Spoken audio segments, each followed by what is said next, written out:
There's so many things to cover this afternoon, and there was a question that a number of y'all have asked that I'd like to address so I don't forget it. And that is, what do you do for digestive issues, whether it's in the stomach or in the small intestines or in the large intestines? IBS, irritable bowel syndrome, is a host of diagnosis underneath it. You could have colitis, ulcerative colitis, Crohn's, gastritis, a number of things that can fall within it. So what do you do? The best thing that I have found for those issues is to eat a potato soup that has potatoes, carrots, celery, and onions. Potatoes, carrots, celery, and onions. And you make a soup, a cooked soup with that. When folks have problems with this area, as one physician explained to me, it's like having the skin in that region like road rash. And so raw food is an irritant. So you won't know raw food, except a person could do a banana. It's the only thing I can found that they can tolerate. You stop all other foods. So all they eat for 21 days, up to a quart each meal, is this potato soup. Also, you're doing some supplements. You're doing aloe vera. Aloe vera is extremely healing, just as it is to your tissue when you're sunburned.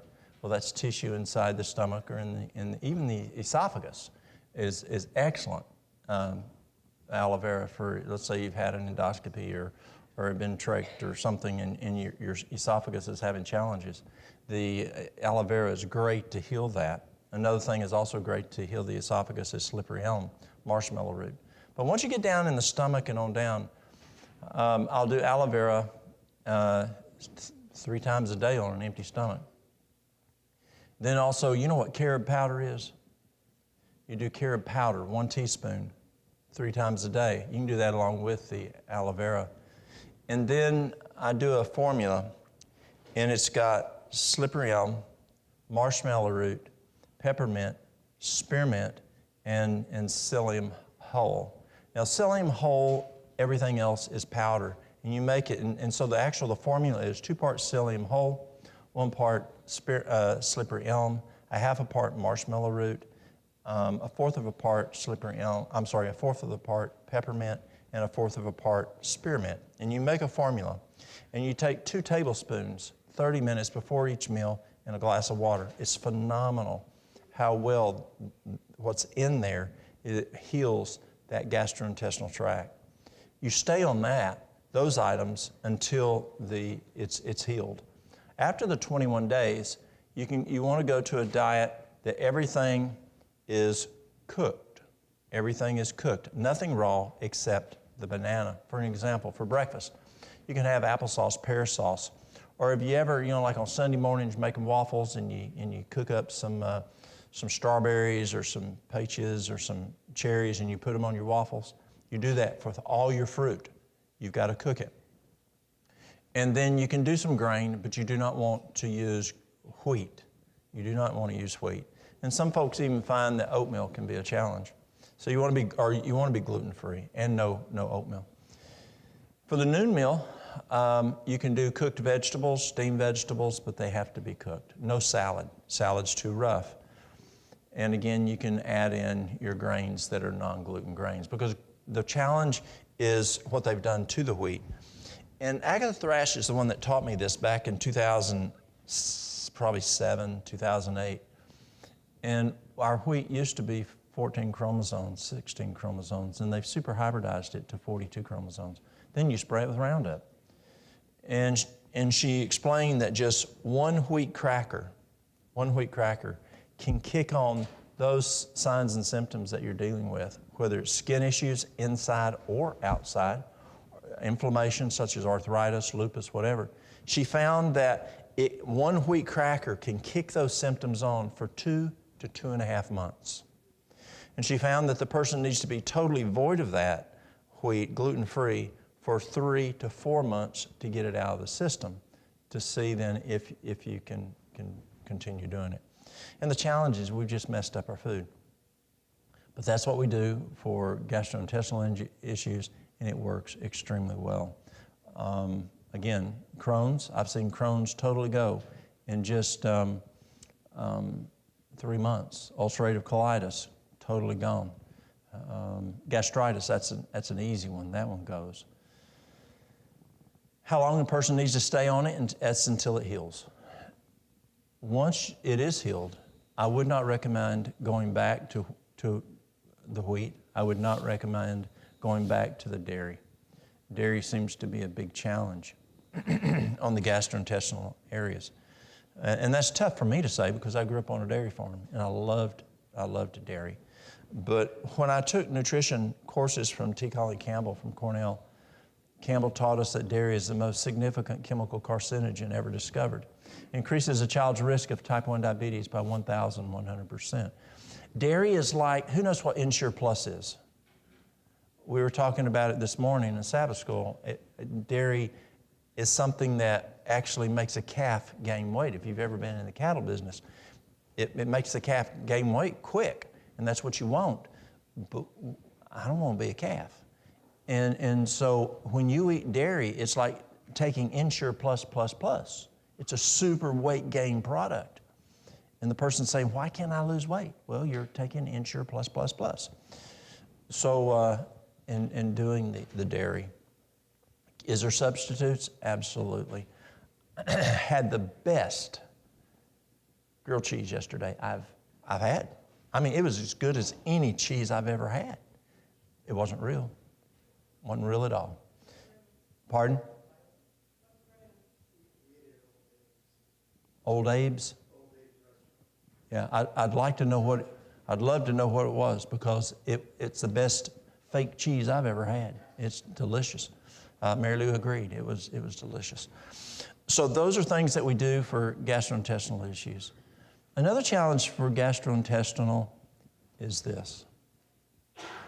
There was a study done in, there was a nurse in West Tennessee, and she went and to make extra money, she would draw labs for organizations, individuals, churches, whatever. And she went to this group of people and to make extra money, and they wanted labs done. She drew the labs, and overwhelmingly, the group of people were low in protein. And so she goes to each person. What do you eat for breakfast? What do you eat for dinner? What do you eat for supper? Every single person. What are you eating? What are you eating? And they presented good protein. But yet the lab said there wasn't enough protein in the blood. So she enlisted the help of a mutual physician friend of ours, and he went and he also went to the people and he asked them, what do you eat for breakfast? What do you eat for dinner? What do you eat for supper? It was adequate protein is what they responded. What he found was, have you ever been with people just find fault with everything? Have you ever seen people like that? It was a church in West Tennessee.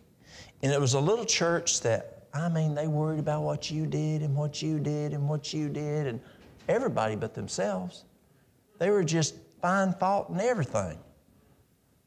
You've met them kind of people before. What happens when you do that, it shuts down digestion. And you're not breaking the macronutrients into micronutrients as you should. If you've ever been to an orchard that grades apples, has a machine, the little apples fall in, then big apples, medium apples, then big apples. In your small intestines, there's like shag carpet. Now, I know the little kids, they don't know what shag carpet is, but those of us understand that.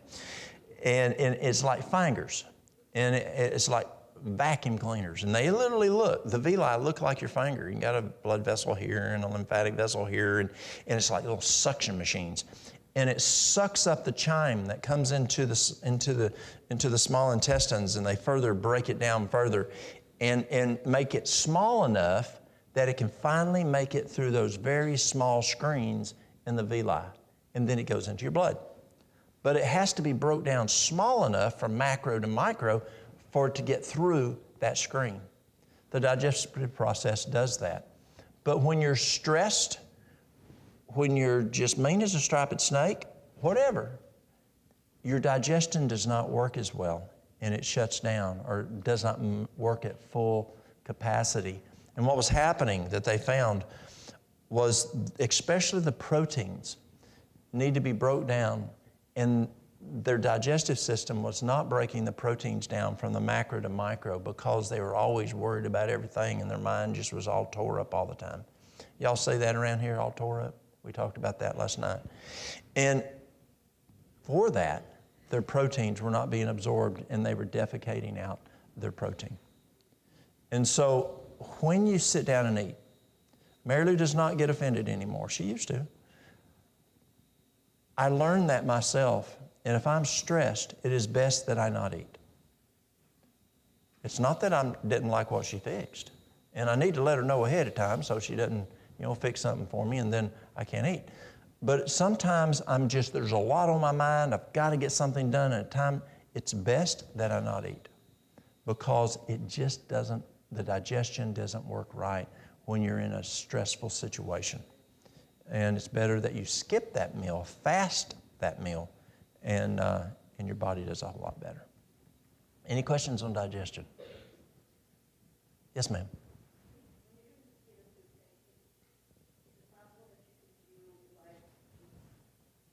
Do what now? You could do live juices, but you want to cook them because it's raw. So have you ever put up tomato juice? Okay, so you have to heat it up a little bit like you would. You do the same thing to your juices also because it's raw. And it's going to be like sandpaper on road rash. Yes. Now, any of the juices that you buy in the grocery store that's in a glass jar on the shelf, those have been cooked versus your orange juice or apple juice that's in the refrigerator. And you don't want those guys. But if it's been on the shelf, those guys are okay because they've been cooked. Yeah. Berry juice, there's all different kinds. There is. Some you just seem to not tolerate. What do you recommend? Whichever one you tolerate the best. The best that I have found for me, it's out of, what's the name? It's out of New York. It's out of Saratoga Springs? Saratoga Springs, New York. It comes in a white bottle called Herbal Aloe Force.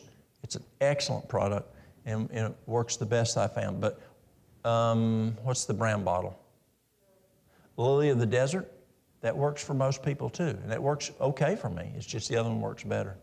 Some people, they do okay with the gel, especially if I'm dealing with esophageal issues. I want to stick a little bit better.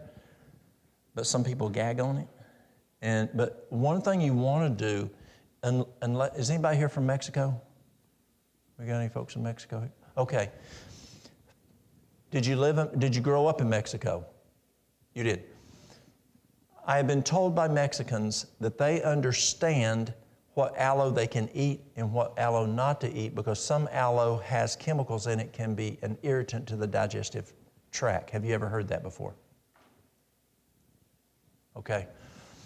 Unless you know that aloe, there are chemicals in aloe, some aloes that are irritant to the digestive tract, and you don't want to. And I've had some folks from Mexico say, yes, that's true, I know the difference, then let them go because they know what they're doing. But if you don't know, it's best to buy it unless they have shown you. Yes?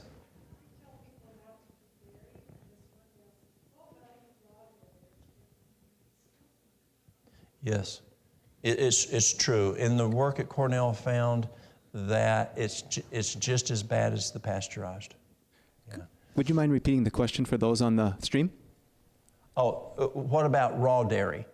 And then some folks say, well, what about skim milk? And Cornell found actually skim milk is worse than whole milk. Yeah, Cornell University and Cambridge University. Any other questions on digestion? Yes, sir.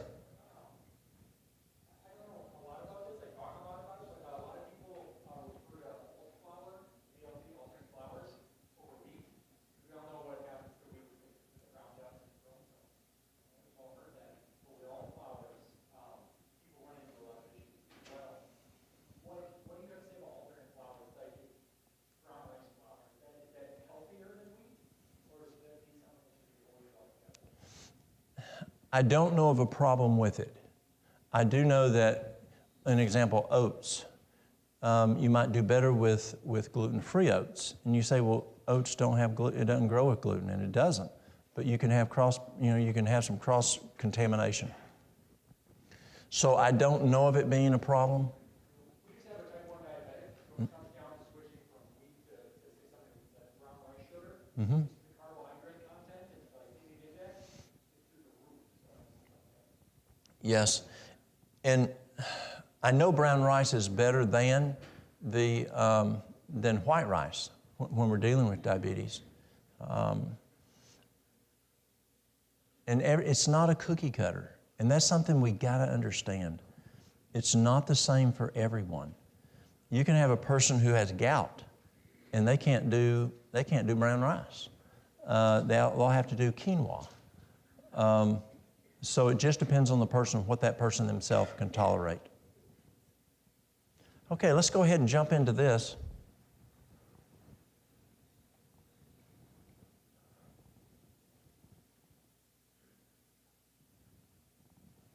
When a doctor's not around, what do?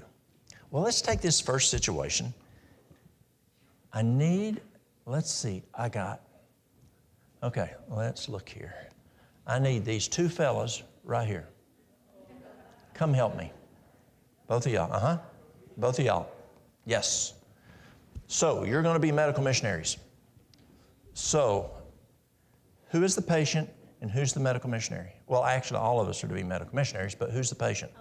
You'll be the patient. Okay, so what we've done is you have fallen and gotten a bad cut. Are your folks here? Can I draw on his arm, make a cut? Okay, so we're going to give you a cut. Okay, so we're going to do, and we're going to do a cut like that lady right there. And so we've got a terrible, awful cut here. That looks bad, doesn't it? Ooh, and you're going to fix this and pull it back together. Can you do that? Yeah. Okay, absolutely. Dr. Thrash taught me how to do this. So, she taught me so much. I miss that lady. She was tremendous.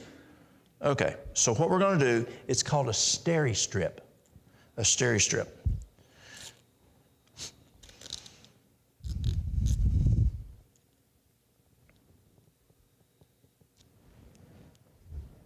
So what we're going to do is, we'll tear it like that.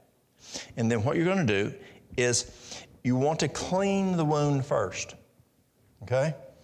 And if you have pine sap, who knows what pine sap is? Out of a pine tree? And if you can get it out of pine, well, it's tough here in the wintertime, sap's down, but you put pine sap in there and it will heal much faster because pine sap will kill any pathogen. That's any kind of a infection thing will cause infection.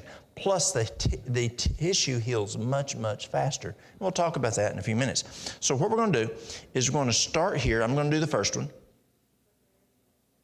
Here. And then we're going to pull it over like that. See how we did it? Now, when you do put the pine sap on, be careful because you don't want it out here because then you just want to put it in the wound. And you can take a Q-tip or something. I mean, not a Q-tip, but a toothpick or something and put it in there. Because if you get pine sap out here, this tape will not stick. So then what you're going to do is you're going to put another one, and you want to put it about right there. Again, you'll start on this side and pull it. Now, you don't want it to overlap, but yet you want to pull it where it's just perfect. About a month ago, I was in North Carolina speaking. And on the way home, my daughter calls me. And my son-in-law, that afternoon, he was doing some macheting, and cut a big old place in his hand. And it's laid wide open. And she says, what do we do? I said, do you have tape? Yes. I said, okay. Someone hold the camera, and we're going to do this. And so we did this over the telephone. And I looked at it the other day. They had taken the tape off, and it looked just perfect. Didn't have suture marks at all because it didn't have to stitch it up. Okay, here's you another one. And so, okay, let's see here. Let's do this. Let's do it a little closer. Sorry. About that close. You got that? Okay, let's turn out here so everybody out there can see what we're doing. Okay, you gonna put you another one on there?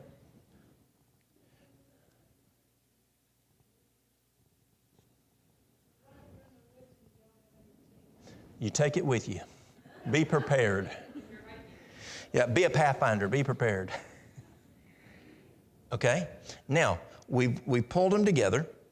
Now what we're going to do is you can have it where it goes back and forth like this. And we don't want it to go back and forth. And so what Dr. Thrash taught me is you put an X on each one of these. So you're going to go across this, like that, across like this, and this. On each one of them, you're going to make an X. Go for it. Do you have one? Well, I better give you another one then.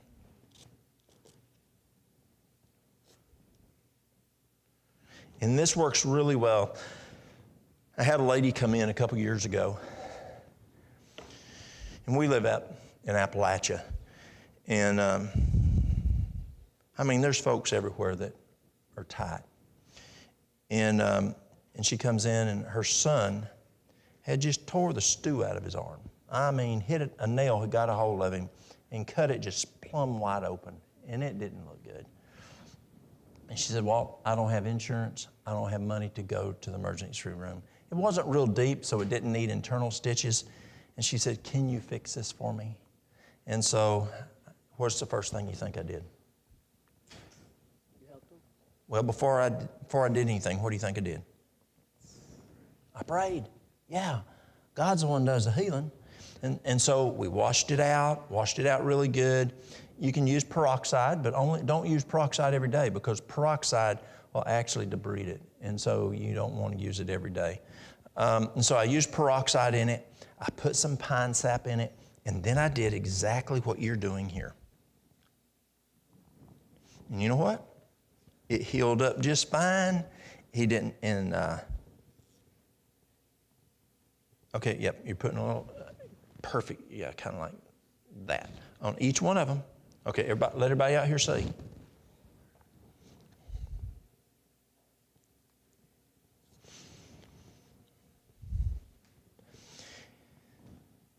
It's called a steri-strip. Now, if you have a wound that's deep, you do need it sutured inside. But many times it's something simple that you can do this just right here. You putting X's on all of them? How many more do you need? Okay, so we're going to need to do an X across here. We'll go X there. Now, the question is, let me hop down in between you here. So the question people would ask Dr. Agatha, well, that's looking real good, pulled it together real good. It's not separated anymore at all. So how do you know when to take the steri-strips off? Well, what she said is actually what I found true. These ends will start to come up. Now you can put some type of a 4x4 on here or some type of a bandage on here. And you want to do that because you don't want dirt and stuff getting in there.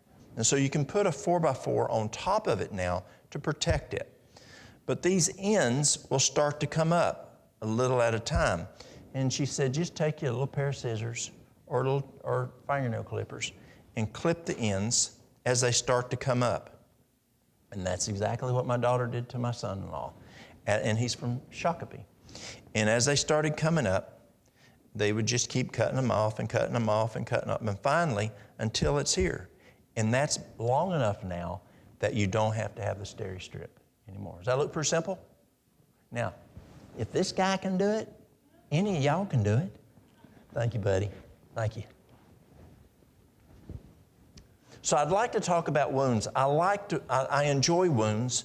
Wounds are fun for me. I worked in wounds when I worked in regular health care, but I get better outcomes in wounds now than I did when I worked in regular health care. There's two major things to look at in wound care. Number one is nutrition. You've got to have adequate nutrition in wound care. If you don't, it's just not going to heal properly. The next thing is you have to have good blood flow. And if you have any type of pressure on that wound. Let's say it's a person that has a bed sore, on their tailbone or on their hips or on their heels or on their elbows or their shoulders. You've got to reduce that capillary pressure because your capillaries are the size of your hair. And now you're smashing them even smaller with that pressure that you're now sitting on. And if it's a bed sore, you want to rotate that person every 2 hours, 24 hours a day. If you do not, you're not going to expect it. Like it said before, don't expect it. So don't expect it to heal right. It's got to be, they have to be turned every 2 hours. And you may have to put a pillow to hold them up or whatever. You want to put them on a bed that is some type of a pressure reducing device, whether it's a egg crate. They make egg crate products for that. But if it gets wet or if you wash it, it is no longer flame retardant. And if that person smokes, it can catch on fire very fast. And polyurethane has a very fast flame spread. And so it's going to progress very rapidly. It's also very toxic and they will die. It's amazing and very, very hot. So if it does get wet, throw it away, get another one if you're using polyurethane. They have air mattresses, they have water mattresses, they have all kinds of devices that blow up and let reduce, and they even have some that are just like a air hockey table that have glass beads that float. And that's a clinitron bed, and that's the best bed to use for wound care. So you've got to do first what? Pray. But when you look at wound care, what are the two major issues on wound care? Nutrition and perfusion, blood flow, yes. So we're going to look at things to do for blood flow. This is a foot that the physician called me, and she said, Walt, we're getting ready to amputate. He has diabetes, he has neuropathy, he also has osteomyelitis. Now, osteomyelitis is infection in the bone.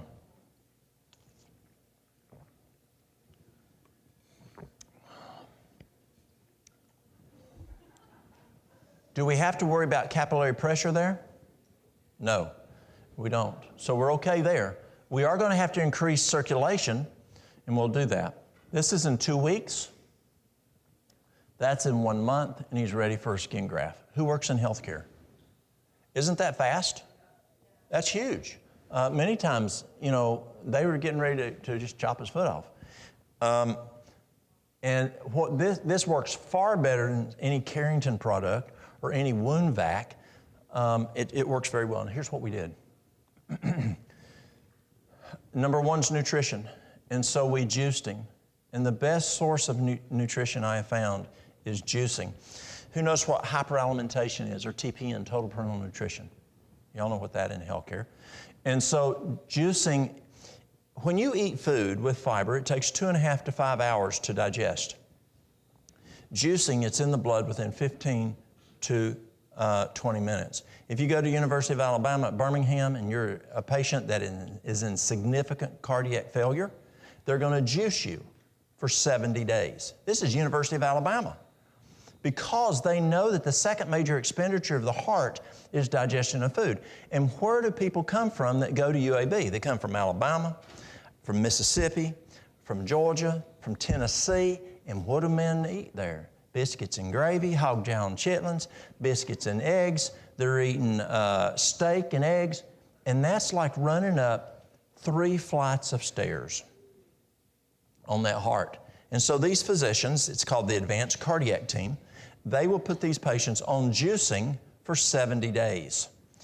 And that takes the burden off the heart where it can heal a lot better. And it's not having to spend as much burden or vital force on digestion. So we juice this fella because it just provides copious amounts of nutrition. Dr. Agatha's husband, Calvin Thrash said juicing does 2 things. One, it gives the body copious amounts of nutrients, but it's also what the body's not getting to. Also, what the body also is not getting. The donuts, the biscuits and the gravy, and all that stuff. And so you're just getting copious amounts of good juice. The second thing is he does have osteomyelitis, so we did use Alimed by mouth to address the osteomyelitis. Then, in order to address the foot, we did hydrotherapy to increase circulation. You cannot do hot and cold. With a wound like this, you can only do warm and cool. It's too aggressive to do hot and cold. So we do 100 degrees warm, 70 degrees cool, 3 minutes warm, 1 minute cool, 3 minutes warm, 1 minute cool, 7 times. Vasodilation, vasoconstriction, vasodilation, vasoconstriction. And that's going to increase that vascular flow to that area to provide healing. Then we sprayed it with Alimed to attack the osteomyelitis with the Alimed spray. Alimed, it takes 24 cloves of garlic to make 1 drop of Alimed. According to NIH, Alimed, or Allicin, is antibacterial, antiviral, antifungal, antiparasitic, and antimicrobial. It blows the doors off vancomycin when we're dealing with, say, MRSA. It works far better than vancomycin when dealing with MRSA. We've even seen it totally get rid of vancomycin-resistant MRSA. So we put the Allicin on there, and then we put a salve on there. And the salve I use is golden seal, myrrh, frankincense. Sound familiar? And those are powders. And then if I have it, I will put pine sap. If I don't have pine sap, I'll do bee propolis. If I don't have that, I can use pine oil, an essential oil of pine oil, and then aloe vera. And you do not want to pack it like you would, say, with betadine brown sugar like we used to do. You just want to paint it, just put it on like paint, just topically paint it on there, because in 12 hours you want it coming off. You want it sloughing off. So you don't want it too dry that it cakes on there. You want to have it about the consistency of runny pancake batter. And then you'll put on a charcoal poultice and to pull out the infection, and we did that twice a day. That's 2 weeks. That is 4 weeks. A graft is put on, the diabetes is gone, the osteomyelitis is gone, and now the wound is the fellow was not a huge, when you look at diabetes, and we'll come back to diabetes, weight is only one component of type 2 diabetes. There's other issues, and he had other issues that were causing the type 2 diabetes. And by removing those, we then had him back to a normal morning fasting. And obviously you got to wait 3 months to get a decent A1C. So what do you want to clean the wound, hydrotherapy, warm and cool, 3 minutes, 1 minute, 7 times a day. The salve, golden seal, frankincense, myrrh, pine sap, pine oil, bee propolis, aloe vera. Paint that on there. Or you can use honey. Manuka honey has the best results according to NIH. You can do pardon? Oh, sure.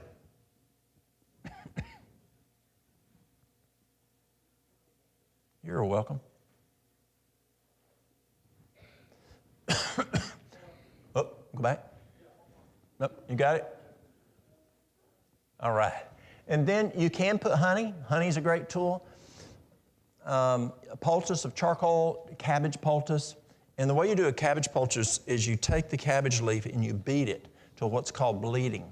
You can put it in a Cuisinart and put it on it, but I just like beating the cabbage, apply it to the area, and it works very well for attacking infections. But here's a key. Wound care, number 2. So number 1 on wound care was what? Well, pray, that's everything. Nutrition, number 2 is circulation. Number 3, they cannot smoke. They cannot smoke because it affects what? Circulation, that's right. I had a guy come to me. He was going to the VA hospital, been there for 2 months. He had a very simple little wound. I mean, that thing on his ankle wasn't any bigger around than the tip of my finger. Compared to this, that's nothing. And it would not heal, would not budge, doing this right here. So he comes in. We've been doing it for 2 months, and it's not improving. So I call a buddy of mine.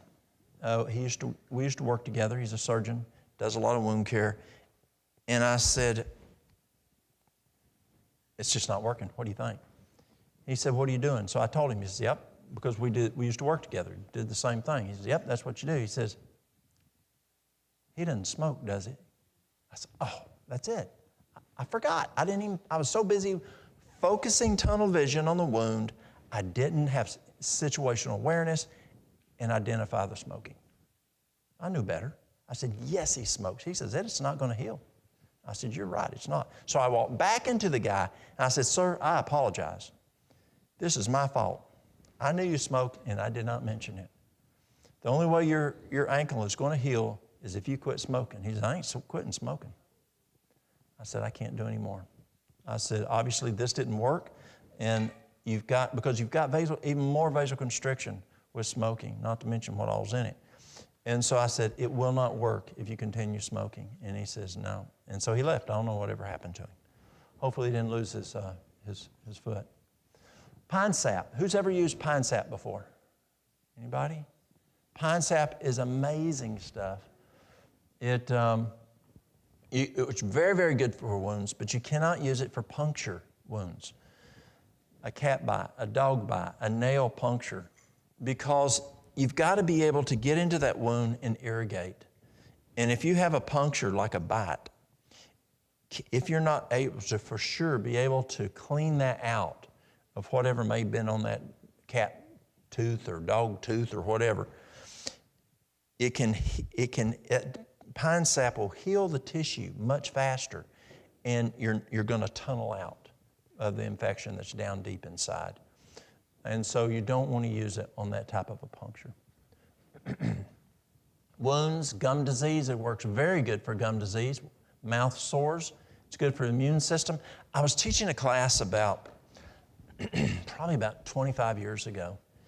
And it was a room full of people, and the lady in that back corner over there, a little old lady, listen to old people. They got information to teach us. And I'm talking about pine sap, and she says, can I tell you something? Yes, ma'am. She says, back in 1918, when I was a little girl, she says, my daddy was a nurse, and he would go house to house, and he would take my brother and I and treat patients with the Spanish flu. Did that get my attention? Absolutely. Here this nurse is taking his 2 children into the house with Spanish flu. Every night when we got home, they lived in Southern California. She says, every night we would come home and he'd take a pine knot and put it over a fire, and it would drip pine sap into a cup. And he'd drink, my brother drank some, I drank some, Daddy drank some, we'd all drink that glass, out of the same glass. And we never got sick. I said, well, how many drops, how much water? She goes, I don't know, I was a little girl, it just worked. Well, I left Virginia, I was working in Virginia, and I came back home to East Tennessee 21 years ago, and I would get ladies, and they've all died since now. And these ladies were up in their 80s, in their 90s, and they would come in and they'd see my pine sap, and they'd say, let me tell you about pine sap. And they'd tell you their personal stories. And it was the same story. Didn't matter which lady came in from the mountains, Appalachian women. They say, when we were little girls, our ma or our grandma would give us a piece of pine rosin in the wintertime. They had dried, and we'd chew it like chewing gum. And it was about the size of a match head, and we'd chew it on the way to school. They didn't have school buses, and they just walked to school. And we'd chew it on the way to school. And she said we didn't get sick. And then I have some come in and tell me that they take the pine sap and put it on their gums. And the grandmas would have them put it on their gums, and they wouldn't get sick. So it works quite well. Activated charcoal. Who's used activated charcoal? Activated charcoal does not absorb. It adsorbs. There's a difference. If I have a table and I put flour on it, and then I take a sponge and I go across that flour and it sticks to the sponge dry, that's adsorbing. If I take water and put on the table and go across the table with a sponge, it will absorb. Charcoal does not absorb. Charcoal adsorbs. And so it sticks to the outside. And you see it's very porous. 1 teaspoon of activated charcoal has as much surface area as a tennis court. So it's a lot of surface area.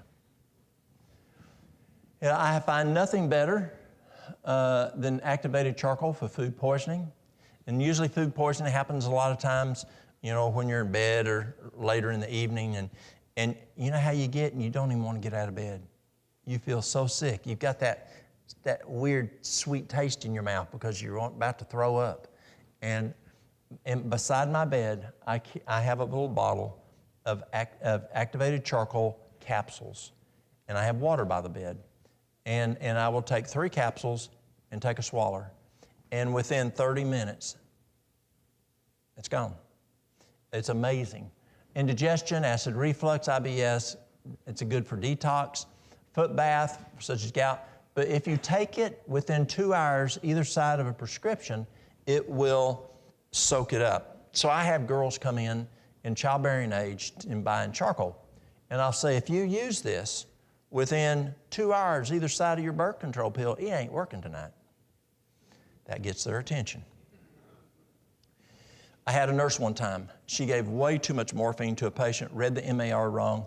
She calls me, Walt, I gave way too much morphine. What do I do? Protocol, activated charcoal. It wasn't, I mean, it was a lot of morphine. And it was like she didn't give her any morphine. It totally soaked it up. That's why we used it in the emergency room for overdoses. That's why we used to use it on ambulances for overdoses. It works very good. Charcoal poultices. Who's made a charcoal poultice? What do you use for as a binder? Psyllium? Flaxseed?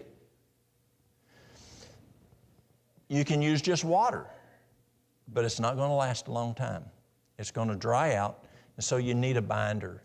Poultices, charcoal poultice, herbal poultices, tater poultices, they all have to be wet to draw. They can't be dry. They don't draw. And so if it dries out, it won't work. And so we then started using ground flaxseed, but the best was psyllium. And I learned that from a fellow. I hired a therapist out of Switzerland, and he used the psyllium, and it works the best of anything that I've ever used. It works quite well. Charcoal, flaxseed, oatmeal, psyllium seed powder, something as a binder, mix well, add water. And if I'm doing the psyllium, I roll it out between 2 pieces of cellophane, and I roll it out 1/4 of an inch thick. And you put a piece of cellophane, you put your psyllium, your big old round ball of charcoal, put another piece of saran wrap on top, mash it down, roll it out with a rolling pin. Wait a few minutes. It's a little tacky at first, but it's kind of like making biscuits. Do you make one biscuit? People eat biscuits here? Do you make one biscuit at a time? No. You make a big old thing of it. And so this way you can cut out a piece and then you use it and then put the cellophane back, roll it up like you would a Swiss roll, and put it in the refrigerator. It will last in the refrigerator 5 to 7 days. More than that, it will start to mold, and you've probably found that. It's just like Grandma's bread. If you did not eat Grandma's bread in time, it would start to mold. Usually we ate it up pretty fast. But if you didn't, it would start to mold.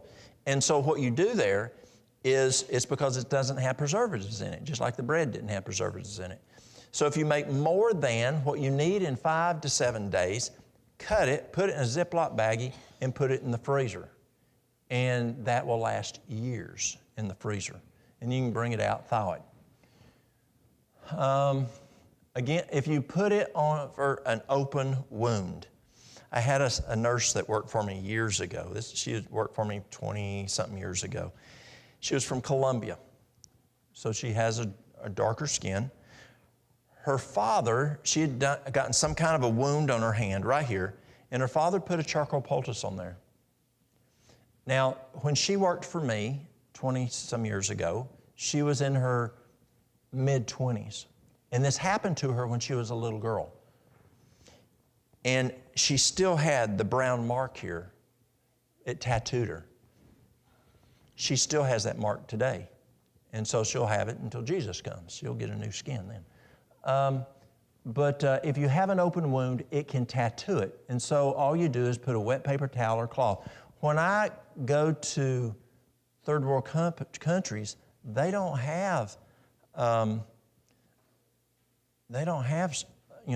wrap. They don't have paper towels.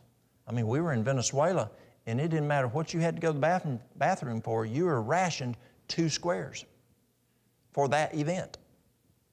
That's it. And they just aren't blessed like we are with whatever, supplies. So when you'll go and they'll use a sheet and then use it over and over and over again. They'll clean it and use it over, and it will draw through that sheet. But you can use if you're using the flaxseed, I'll use a paper towel to put that in there and to draw. Infected wounds, stings, bites, works very, very good for brown recluse bites, black widow bites. I had someone call me from Central America back several months ago, and they were stung they had 3 types of scorpions in that country, and one of them was a deadly one, and it had stung them. And they called, and I said, okay, first, what do you got to do? Pray. And I said, do you have activated charcoal? Yes, let's put activated charcoal on you. How far are you from the hospital? 2 hours, okay? Put the charcoal poultice on and drive to the hospital and sit in the parking lot. If you're doing well, don't go in. But if you start trending down real bad, now all you have to do is go inside versus staying at home, and now you got to drive 2 hours when you're about to die. And so they did well. They had no problem. Inflammation, gout, pain, cancer. It's a great tool for cancer, eye infections, dental infections. And I like using the psyllium because you can take it and tear off a little piece about the size of this little digit right here and stick it in like you would and put a piece of tobacco in your mouth and between your gum and your cheek and just hold it right there. And it will pull that infection out of the gum. And every couple hours, pull it out and put a new piece in there. Yes? Oh, food poisoning. Excellent. Food poisoning, yes. Infections. This is from the CDC. Antibiotic resistance is among the CDC's top concerns. Upper respiratory infections account for 3/4 of all antibiotics prescribed by office-based physicians. Antibiotics are often used inappropriately, according to CDC. More than 10 million courses of antibiotics are prescribed each year for viral conditions that do not benefit from antibiotics. And we talked about that last night and why that is. According to Infectious Disease Society of America, the losing battle against deadly bacteria is a public health crisis. And last night I talked about where they're wanting to now look at herbs again to treat issues of a natural antibiotic because they're just having problems with the antibiotics, the resistance on antibiotics. Infections, Allicin, Golden Seal root. Golden Seal is an amazing tool. Who's ever used Golden Seal? I really enjoy using Golden Seal and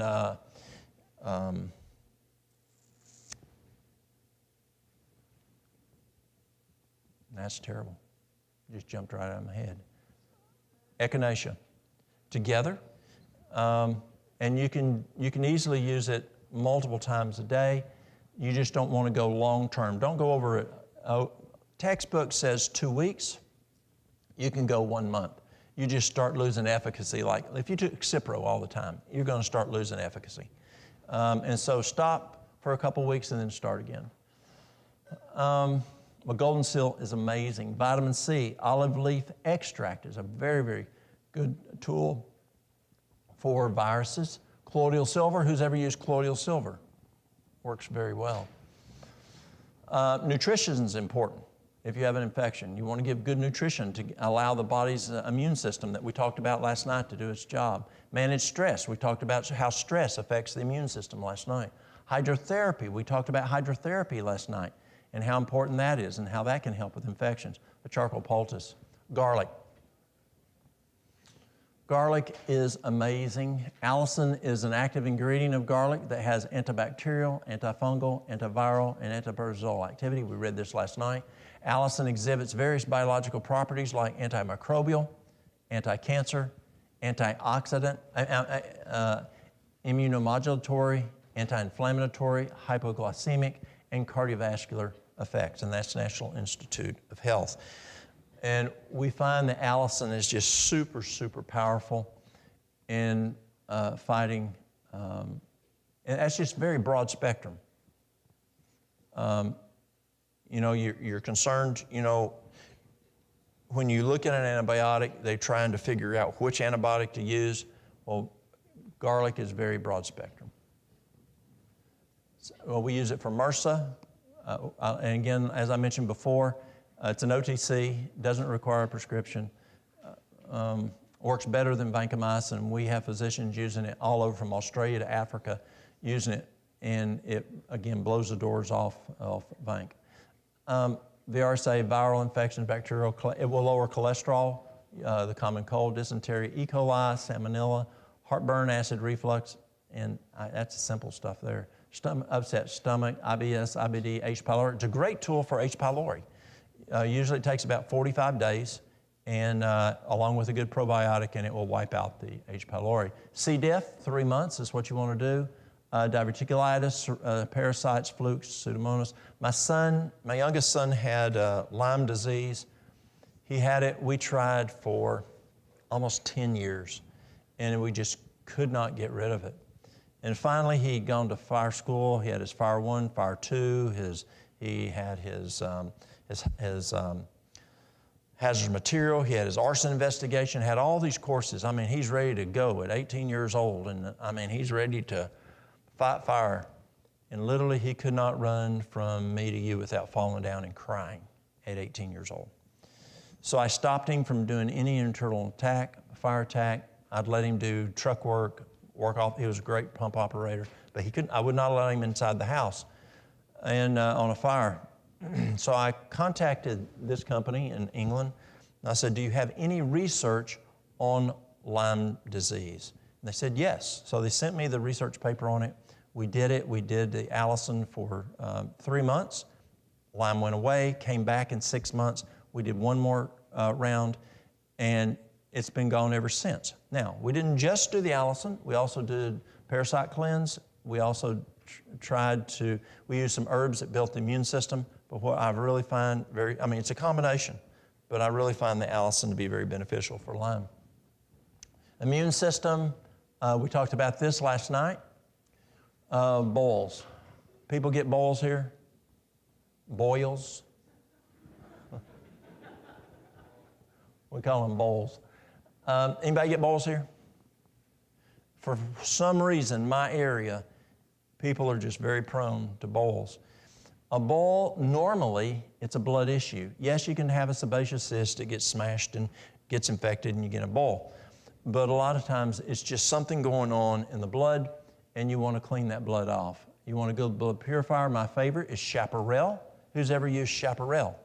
Who's ever drank Chaparral? Nasty, isn't it? You need a clothespin. You're okay? You are not right. It is nasty. When Mary Lou had breast cancer, it was her least of the teas that she used, that she liked. It grows in the high desert of Arizona near Flagstaff. It grows in lower California in the mountains. But Chaparral is my favorite blood purifier. It also works great for cancer. I use it for, kids that have acne in high school, girls in their 20s, 30s having hormone issues. Chaparral just cleans that blood right up, and we see the acne usually go right away. And if you go to the area, is it Holbrook? If you go to that area where the Navajos are, they will tell you they are still using Chaparral today, internally and externally, and creams and whatever. Navajos really use that a lot. Burdock, do you have burdock root here? Okay, burdock's good. Red clover, also a good blood purifier. A charcoal poultice, I like using on a bowl. Allison, nutrition, water, insomnia. This is a tough one. This is a very difficult one today. We're seeing more and more of this post-COVID, is insomnia.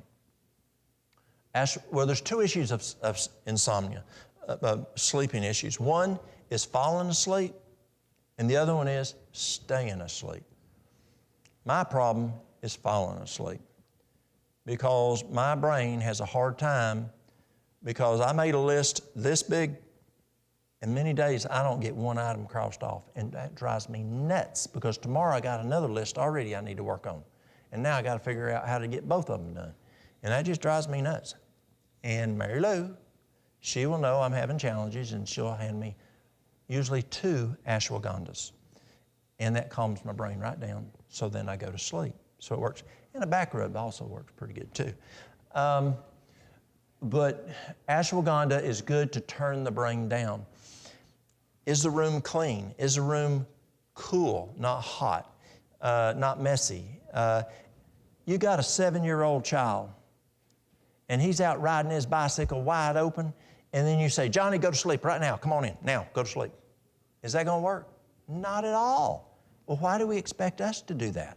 You know, he's been watching, Chuck Norris kick everybody all over Dallas, and you say, fall asleep right now. He ain't going to sleep. Why do we expect ourselves to do the same thing? He's got to come in, he's got to take a bath, do some hydrotherapy on him with some warm water, and then you're going to put him in his pajamas, you're going to read him his Bible story, his bedtime stories, read a Sabbath school lesson to him, you're going to pray, and then you're turning the lights down and he'll fall asleep. The same for us. We need to wind down. God does not just plumb turn the lights off at one time. The sun starts shutting down. Our metabolism, according to Dr. Koop, starts shutting down at 3 o'clock in the afternoon. 3 o'clock in the afternoon, our metabolism starts shutting down to help us go to sleep at night. That's why when you eat supper, it doesn't burn the calories off as well as breakfast and dinner did, because you've shut your metabolism down. So you want to look at how you can follow it. The next one is staying asleep, and that's a big one. You know, men are getting up because they got to go to the bathroom, because they have prostate issues. Ladies wake up because their hips are hurting, and then y'all then worry about the kids and the grandkids. And you finally fall asleep, and you wake up worrying about the kids and the grandkids. Then you fall asleep. You know what I'm talking about, ladies. So valerian, hops, skullcap, fat passion flower, those are good. Magnesium, either internally, or you can put magnesium oil. That's oil. Oil. You put that on your feet, and it will transdermally go in. It works very, very well. If you have restless leg, you just put that on there, and it transdermally goes. Actually, magnesium oil will go transdermally into the muscle faster than taking magnesium by mouth. But here's the problem. 75% of restless leg Charlie horses are due to magnesium deficiency. You say, oh no, people aren't magnesium deficient. Yeah, they are. I've got a buddy of mine, he's the hospitalist, he's the chief hospitalist at a hospital in Chattanooga, Tennessee. He called me several months ago, he says, Walt, you ain't gonna believe this. I said, what? He said, 90 to 95% of every admission that comes into this hospital that's admitted is magnesium deficient. That's significant. That's significant. And magnesium deficiency is the first thing you want to look at on restless leg or Charlie horses. Number 2 is dehydration. Number 3 is potassium deficiency. And number 4 is iron deficiency. Chamomile tea is nice. Supper. What happens when we eat a big supper? One, if you eat within 4 hours of laying down, it has a propensity to putrefy and ferment. Can that then affect sleep? Absolutely. That blood is putrefied and fermented. It's going to go in the system. It's going to be absorbed. It's going to affect the brain. That will affect sleep. Before Mary Lou and I understood any of this stuff, it was not long after we got married. And so I thought I had to watch the news every night so that I'd know what to talk about. That was the 11 o'clock news. Well, you got to have something to go along with the 11 o'clock news. And so it was Breyer's ice cream. And so Mary Lou and I ate Breyer's ice cream watching the 11 o'clock news. Well, fortunately, I was raised on a farm that you have to have good assessment. Farmers have good assessment skills. You agree? You got to, or you go hungry. And so we noticed that the mornings that we woke up after we'd eaten all that Breyer's ice cream, we just didn't sleep as good.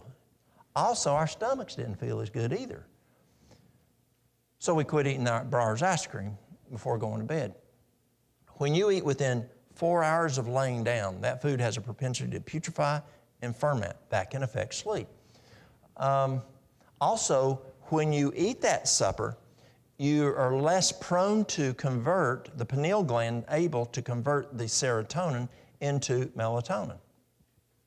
You don't produce as much melatonin when you go and eat a big supper. Also, if you go to bed late, you don't produce as much melatonin either. No devices before bedtime. We're finding more and more evidence coming out about watching your phones, your iPads, or whatever, and how that affects sleep. Tryptophan is good. Tryptophan converts to serotonin. Serotonin converts to melatonin. Epsom salt bath works well. That's magnesium.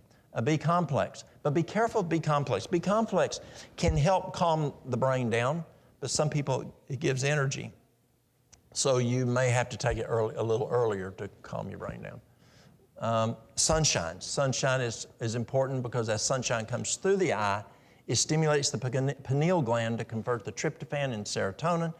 And then as you go to bed on time, as you don't eat a big supper, your pineal gland converts the serotonin into melatonin. Stress. Stress is the #1 diagnosis in America. In the spring of 2020, what happened in the spring of 2020? COVID. Well, right before it finally blew open, the WHO said that shortly, within just a year or two, they expected to see depression surpass stress and be the #1 diagnosis in America. But then COVID came. Stress went up, anxiety has gone plumb crazy. Depression has not caught up yet, but it's still a big issue. Stress, rest, nutrition, water, exercise, those laws of health, trusting God.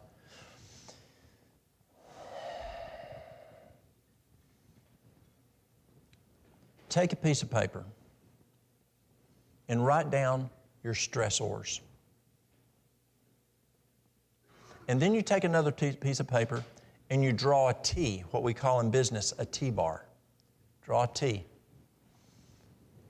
After an event we do, and we call it an after-action report, what went well, what went well, what needs to be corrected. Well, on this one you put on this T-bar controllables. Well, let's use this here.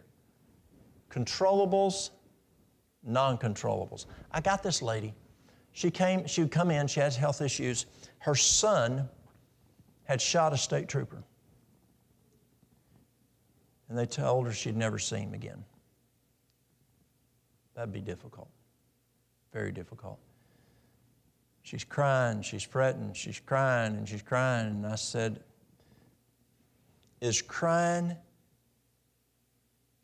that going to get your boy out of prison? No. Because it was literally causing her health issues. She was so distraught. And I understand. Well, I don't understand because my boy isn't in that situation. But I can only imagine what she's going through. So I said, here's what you do. You draw a line. And you make a list. And the things that you can do something about, you put it on the controllable side. It's kind of like finances. And things are kind of tight at the house. You can choose what food you buy, right? You can eat peanut butter and jelly sandwiches. You can eat rice and beans and oatmeal. You don't have to eat expensive food. You can choose what car you buy. You can turn the lights off when you leave the room.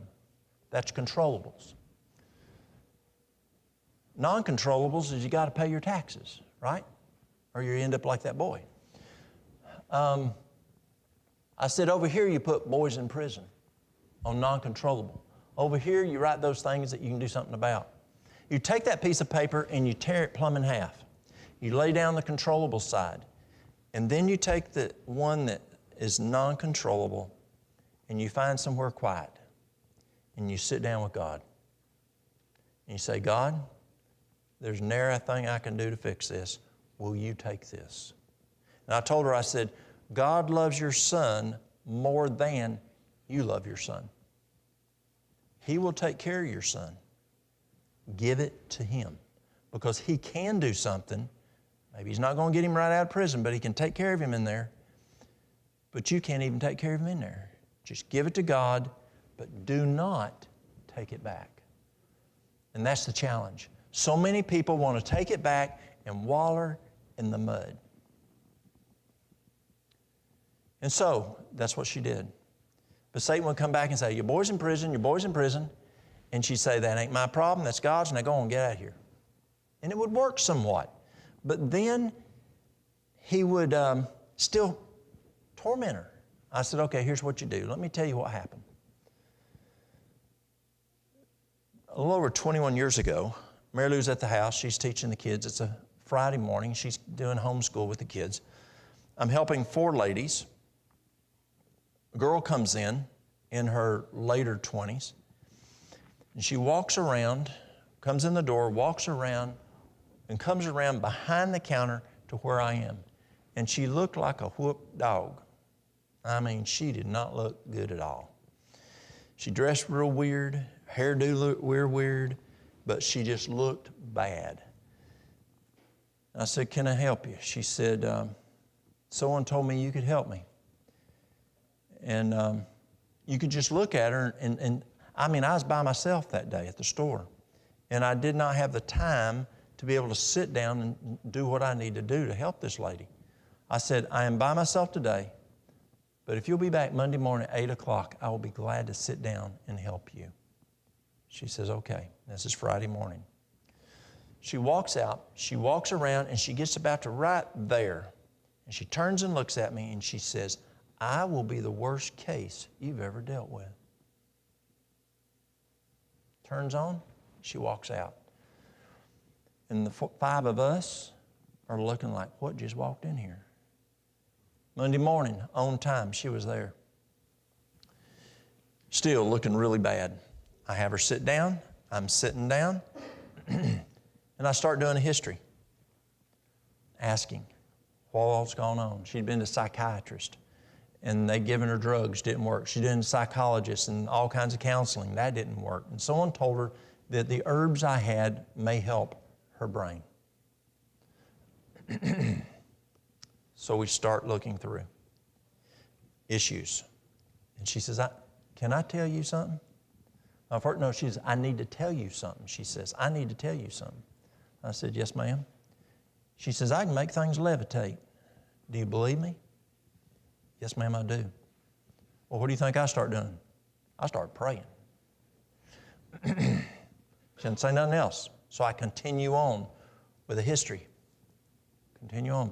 And she's not, just a few minutes later, she says, I need to tell you something else. I said, what's that? She says, see that store across the street, that brand new O'Reilly's Auto Parts? Yes, ma'am. I've never been in there, but I can tell you where everything is in that store. Do you believe me? Yes, ma'am, I do. We got validation? She continues on. She tells me that she's being picked up at night and thrown against the wall. And her husband validated it. And she told me things that I cannot even go into because we have children. I did not even know happened. And so I veer off and I talk about the need of Jesus. And she starts shaking like she's having a seizure. And I said, what's wrong? She says, they don't like that name. So we continue on. I think, science, let's test. And I said, God. She didn't shake. Again, went several more minutes down the road. I tested and said, Jesus again. She went shaking again. And it showed me how much more the demons and Satan hate Jesus than God. So I gave her some things to do, some things to take with her. She didn't bring any money. I just, here, take these. But I said, here's what I want you to do. Between now, I want you to come back next week, next Monday morning. But between now and next Monday morning, I want you to say, every time they start to talk to you, I want you to say, in Jesus' name, Satan, get thee behind me. I said, I don't care if you say it for 20, 30 minutes, but say it constantly until they quit talking to you. She said, okay. So I said, do you want them gone? She said, yes. I said, okay, then we're good. So we get up, we start walking out, and she, and some Gideons had given me a New Testament, a white New Testament, the week before. 2 men had come in. And I said, I want you to read this in between now and next Monday, as much as you can. She came back the next Monday, and she did not look like a whooped dog. She looked normal. I mean, she just did not look beat up. And I said, how are you doing? And she said, She said, they can't talk to me. I said, why can't they talk to you? She says, when I said what you told me, they cannot talk to me. Is that powerful? That's huge. And I said, did you read that little book I gave you? She said, oh yes, I especially like the first 4 books in that book. Especially meant she'd read more than the first 4 books, Matthew, Mark, Luke, and John. I said, why? She said, because it talks about Jesus. So I tell that story to the lady whose boy is in prison, and I said, when Satan comes and says, your boy's in prison, your boy's in prison, you start saying, in Jesus' name, Satan, get thee behind me. Keep saying it, and it works. And I encourage you, as you look at stress, trusting God is huge, y'all. Much more powerful than anything on here, and it's only God that even makes those things work. But I encourage you to grab a hold. He's there for us. We just need to ask Him. Other things that help with stress, flaxseed. Flaxseed has a lot of omega-3s in it. It's got tryptophan in it, which is going to help with the serotonin. It's kava. I like kava because you don't fall asleep. I think people should work. I'm a big believer in working. And so it can make you sleepy in the daytime, like chamomile, hops, skullcap, valerian. Those can make you sleepy in the daytime.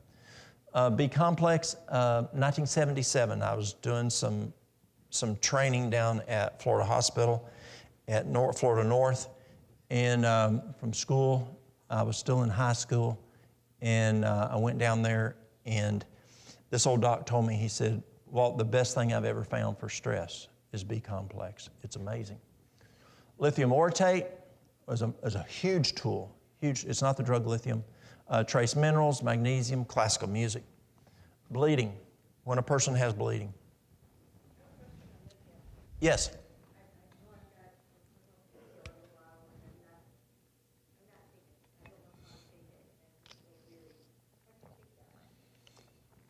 Neil Nedley taught me to use lithium because when we're stressed, we dump B vitamins, we dump lithium, we dump magnesium on that side.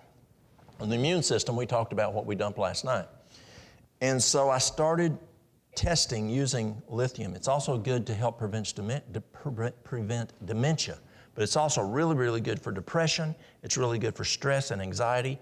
And folks can take, 5-10 milligrams 3 times a day. Oh, I only use the capsule. Yes. Now, I go up to a place up in Canada. Actually, the lady just texted me yesterday with some issues. She's from Russia. And I asked her, I said, do you use lithium springs in Russia? She's, oh yes.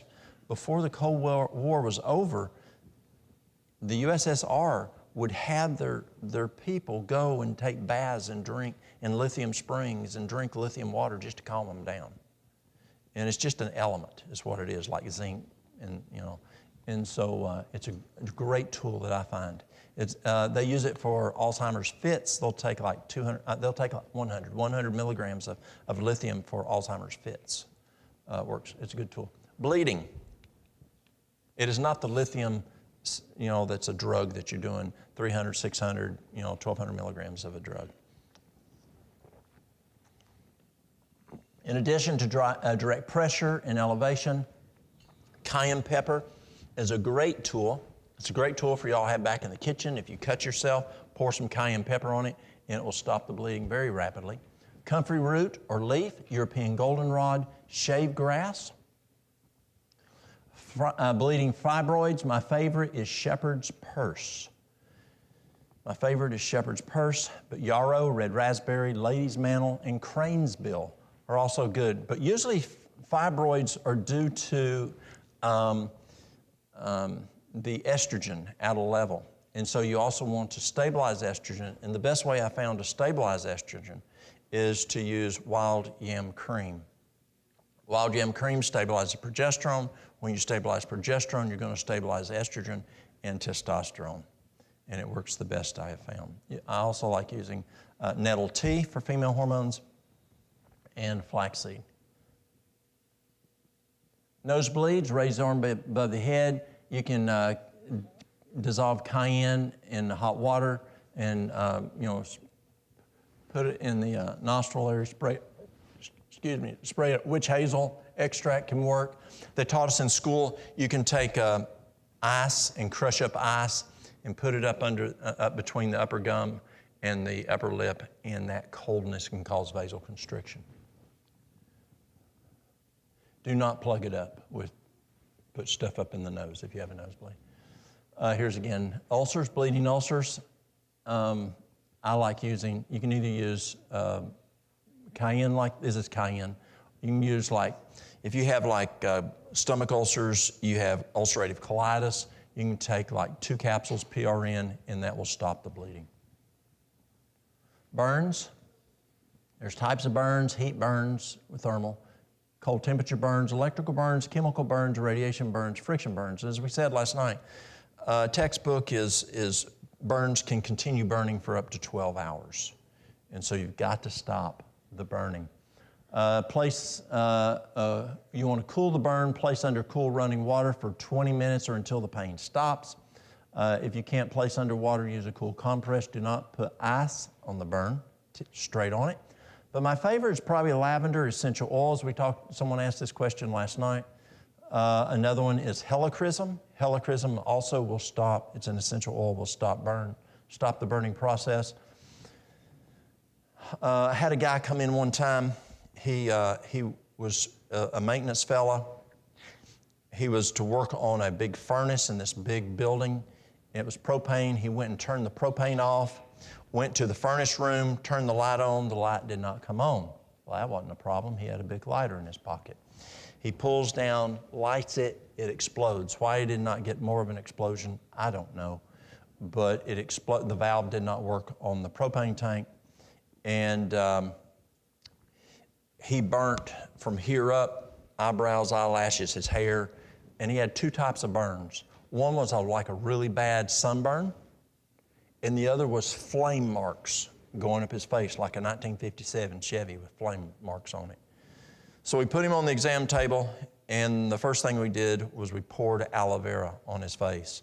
And his face soaked up 1 quart of aloe vera. I told the ladies in dietary to start making grating potatoes, and they were just grating it. And then finally we were doing so much they started using the Cuisinart food processor. And we just put potatoes all over his face and then pour aloe vera in that. And we go back and forth just every couple minutes, probably 3 to 5 minutes we were changing. And you can tell because the potatoes are cold. And when it gets hot, because it's absorbed the heat, then you put more potatoes on. We just kept going back and forth and back and forth. For 5 hours, we did that. Brought his wife in, trained her what to do. She went home, continued the process. I saw this man, this was over 21 years ago. I saw him this past March. I'll see him again in a couple weeks. And he had no scarring at all to his face. Epsom salt, burdock, comfrey are some of the things you can use. And none of what I'm talking about today is conclusive. There's many things you can use. And everything, as we talked about earlier, you pray first. And that's very important. Colloidal silver. Who's ever used Silvadene? You ever used Silvadene? Silvadene is something that we used for burn patients. I fought a house fire back in the 80s. And we didn't wear hoods back then. And after that, I got a bad burn. I was leaning over, hot tar came off the roof, came down my neck and burnt my back, had scars for years. Mary Lou bought me a hood. I was the first guy in the fire department that had a hood. She decided I need a fire hood. And now it's required. You can't go in without a hood. But I went into the office and they put Silvadene on it. And Silvadene is a great product for burns. Well, colloidal silver will do the same thing. It's silver. Calendula, or calendula, as we say, chickweed, bee propolis, golden seal, marshmallow. That is not marshmallows that you roast on the fire. That is marshmallow root, is an herb, which is also extremely good, as we talked about, for the digestive tract, for healing it. Cover the burn with a sterile dressing. And burns, the biggest thing on burns is you do not want infection. And there are people still today who believe the tales, you need to break the blister. Do not break the blister. Two problems. One is your increased infection. Two, it hurts worse. That's just horse sense. So cover with a sterile dressing. Use something for pain, wild lettuce, California poppy, Jamaican dogwood. Those work extremely well for pain. Watch for signs of infection. Do not use ice, ointments, or break the blister. Ointments, if it's that many times an ointment, keeps the heat in there. Elevate the burned part or parts of the body above the heart. Cover the burn area with a cool, moist, sterile dressing, clothes, or towels. If it's a major burn, do not, and they've burned really bad and the clothes are burnt to them, do not rip the clothes off. Yes? Orally. So wild lettuce, you can use capsules of wild lettuce, but if you're attacking pain, the best way I know to use, it's so powerful we use it for bone cancer pain. So it's very powerful. You take a quart of water, bring it to a boil. You're going to make an infusion, and you're going to put 1 cup of wild lettuce in there. Now, if you want it even more powerful, add another nerving, which wild lettuce is a nerving, but add another nerving, which is skullcap, a cup of skullcap. But the wild lettuce does a good job of its own. And you're going to make an infusion. Let it sit at least 30 minutes to overnight. Strain it, or better yet, put it in a French press and pour out 1 cup every waking 2 hours, or every 2 hours the person is awake, and drink that. And that's an amazing painkiller. Also, there's Jamaican dogwood, California poppy. Those are also other ones in different people, but wild lettuce overall does the best. The for pain, it does help with pain. For osteoporosis, the key on osteoporosis, number 1 is you've got to have calcium in the blood. Your best source of calcium is green leafy vegetables. I have people come to me who say, I do not do green leafy vegetables. Okay?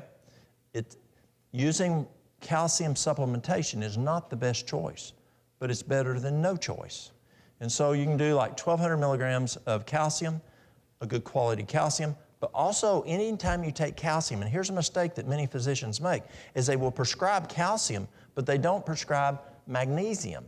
And whenever you use calcium, you use up magnesium, and we're already low in magnesium, as we talked about before. And so you'll use half the amount of magnesium. So you'll do 1,200 milligrams of calcium, 600 milligrams of magnesium, because it just uses up magnesium for the calcium to work. So that gets it in the blood, but now you've got to get it out of the blood, and to get it out of the blood, you need vitamin D, like we talked about before, so you need testing. And so Mary Lou had osteopenia. We pushed hers up to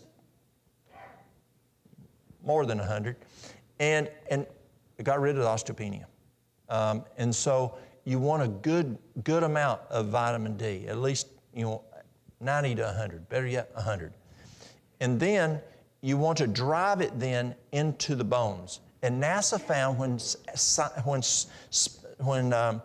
astronauts go to space, when they come back, they have had weightlessness, which causes bone density loss.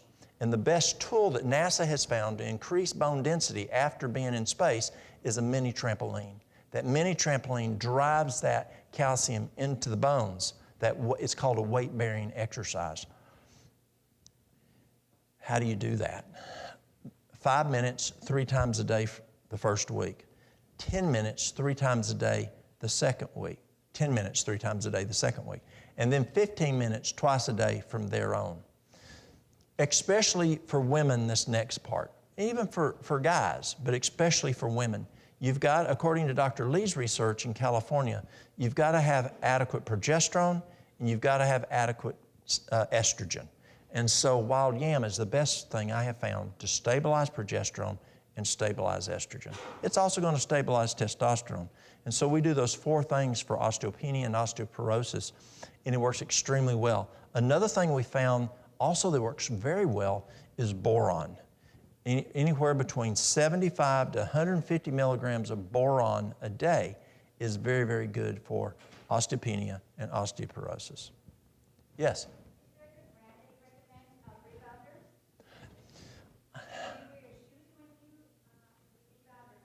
I'm sorry? I have two questions for, do you know A good brand. and then also, do you wear your shoes or not? I do.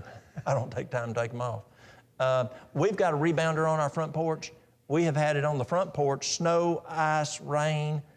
We had it in Virginia, and we've had it on our porch in Virginia. We've had it on the porch here in Tennessee now for, 24 years. And it's still just bouncing away. It squeaks a little bit, but it works very well. And that was a rebound air. Then we went to the NEDAC, and that's what I have in the office. We talked about pronation. The two keys on rebounders are mini trampolines is the spring must taper, not be a rectangle, because the rectangle stops at the bottom end and the top end too abruptly. It's harder on the bones and on the organs, so it gives a slower bounce to it, or it's more cushioned bounce. Kind of like when we were kids, we had those rocking horses and they had the tapered springs on them. But the other problem with mini trampolines is a cheaper material pronates more.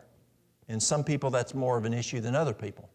And so the NEDAC and the rebound air, but there's other ones that you just want a better, what? Pardon? Cellusizer. Yes, that's it. A cellusizer is a really good, that's the one we have on the front porch, cellusizer, thank you. But I know Barbara O'Neill uses the bungee cords a lot. I just don't have the experience with it. I've jumped on them, but I just don't have the experience. Barbara likes them better than the springs. What do you like them? What do you like? You like that better? Okay, excellent. So, but you want one that has good material that doesn't cause as much pronation, and so that's important. Pardon? Yes, the bungee cord is more expensive. Yes. But mini trampolines are very, very powerful. And when you use a mini trampoline, it increases the lymphatic pumps or the lymphatic flow tenfold. It increases, when you jump on a mini trampoline for 5 minutes, it increases the white count threefold for 1 hour. So people with cancer, I encourage them to jump on it every waking hour that they're at home or where they can jump on it, because it's going to increase that white count threefold. It's a very good tool. Oral care. Pine sap. Pine sap is excellent for mouth sores. Aloe vera, golden seal, myrgum powder, bee propolis, activated charcoal, salt. But the majority of times when I find mouth sores, it's a digestive issue. Go find out what the root cause is. Many times it's somewhere in the gut. Sometimes I have people come in and their tongue looks like a Grand Canyon, big old crevasse in there. And it's many times it's a gut issue that you need to address. Gum disease. Lady comes in. This was back in 2005. She comes in just a squalling. Y'all know what squalling is, don't you? Denzel, what's squalling? Has Donna taught you that one? It's a crying. Crying is squalling. And she's just a squalling, and she's all upset. And I said, what's wrong? And she's just a little old lady. And she comes and she says she just left the dentist, and she said he told her that he was going to have to pull every tooth in her head. They were all wiggling. And she says, remember when we were kids and when our tooth would wiggle and we'd take a peanut butter sandwich to school and it hurt and you had to eat it on the other side? She says, every tooth in my head is like biting down on that peanut butter sandwich. And she says, I'm only able to eat soup. That's it, or broths, and swallow it. And he said to pull every tooth, it was going to, and to replace it with the cheapest dentures was $3,000. Well, today we'd say that's a deal. But that was 2005. She says, I don't have $3,000. And she says, can you help me? And I said, what? Let's pray. Let's pray. You know, see what God has to say about it. And I said, let's pray. And we prayed. I said, okay. So I turned around, and I have Denzel seen my herbs on the wall. And so I pulled off golden seal, I pulled off myrrh, and I took a cup, a pint jar, mason jar, and I put a teaspoon of the golden seal, a teaspoon of the myrrh, and then I boiled some water and poured it on top of it, made an infusion, and put the top on it, shook it, and gave it to her. I said, take this home, and I want you to swish your mouth with it really good so it gets up in the gums. And I want you to do that 4 times a day for 2 minutes, and then swallow it. The problem, it's nasty to swish, but the swallowing part is worse. And then in between that time, I want you to put pine sap on your gums. She came back in 6 weeks later.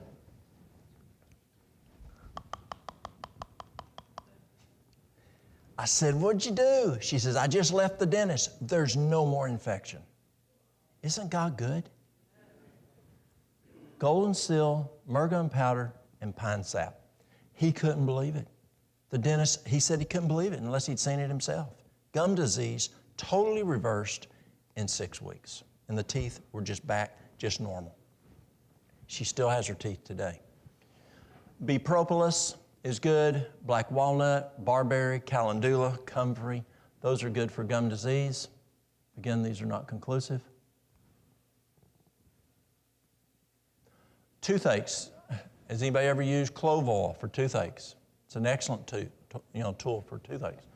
Charcoal poultice or tablet, golden seal, myrrh gum powder, horsetail, pine sap, calendula,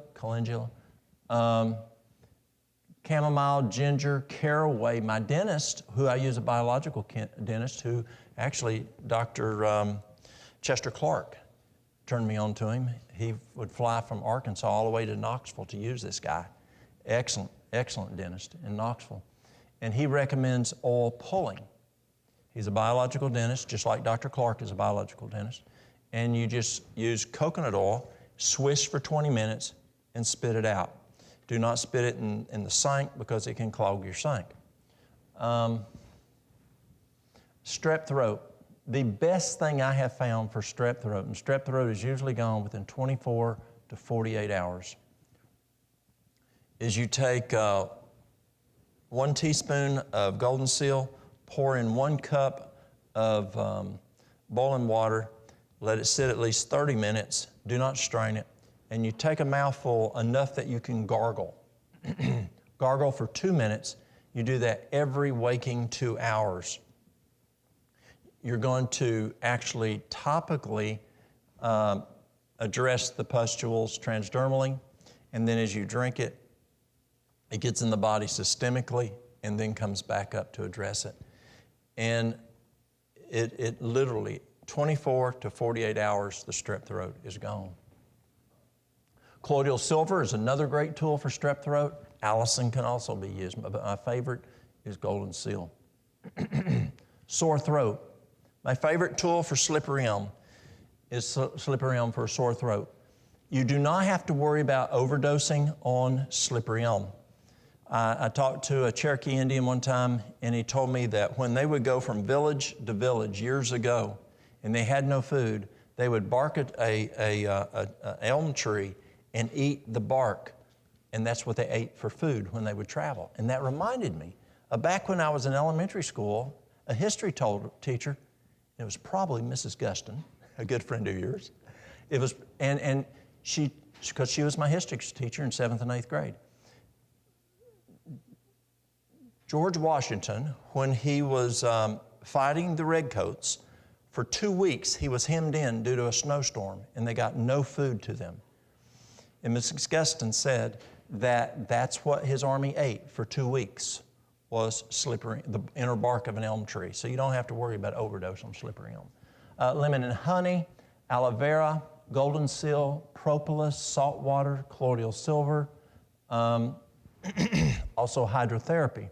On hydrotherapy, you can just take a handkerchief and fold it about like this, and then dab it down in ice water, half wring it out, put it around the neck, put a pin in it, and then put a sock around it, like a tube sock around it or wool sock around it and tie it.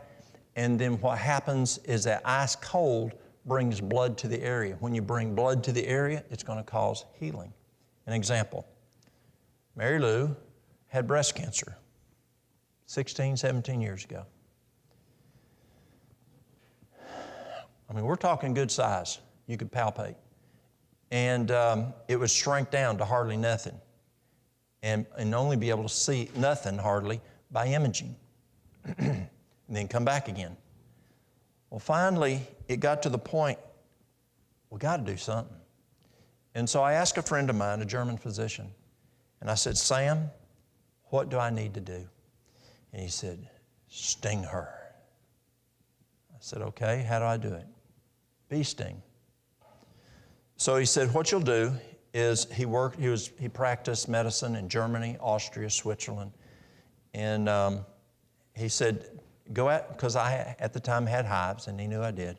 He says, go out there, and you know them little plastic tweezers you use for picking up dates in the box? Well, that's what I used. And I went out there and I'd walk each morning, starting the next day. Took Mary Lou out there and went up to the front of the hive and picked up a little bee on the little stand there where it comes on the door at the entrance. Picked it up and went, and he says, go distal away from 1 inch and sting her 3 to 5 times around the tumor. How many times do you think I did it? 5, yeah, I wanted her to live. And so, so I'd take it and I'd touch it, and what do you think she did? She cried. Yeah, she cried. And so I waited for about a minute for her to calm down, and then I'd go pick me another one up, and like 4 points of a star around there. Stinger, stinger, stinger, stinger, stinger. And he said, leave it in for 30 minutes. And you could see the back end of that little stinger just a pumping away. And left it in for 30 minutes, pulled the stingers out, and he says, put bee propolis on it. And then again at night, put bee propolis on it. And he said, do it for 14 days. We did it for 14 days. The tumor started shrinking, shrinking, shrinking, totally went away. And that's been, I don't know, 16, 17 years ago. It has not come back. They are now using, now I asked Sam, I said, what cancers can I use this for? He says, you've got to be able to palpate or feel the tumor. And what happened was, Sam said, when you do that, the immune system rushes to that area to address those stings. And what's in the middle? The cancer. And you just force an amazing amount of immune system there to attack that region of where the cancer is. So Sam only knew of using it for where you could actually feel the tumor. But if you look at what's being done now, they're using bee venom in a capsule that we can now use for things like leukemia or other issues. And so that's an area that I want to spend some more time on.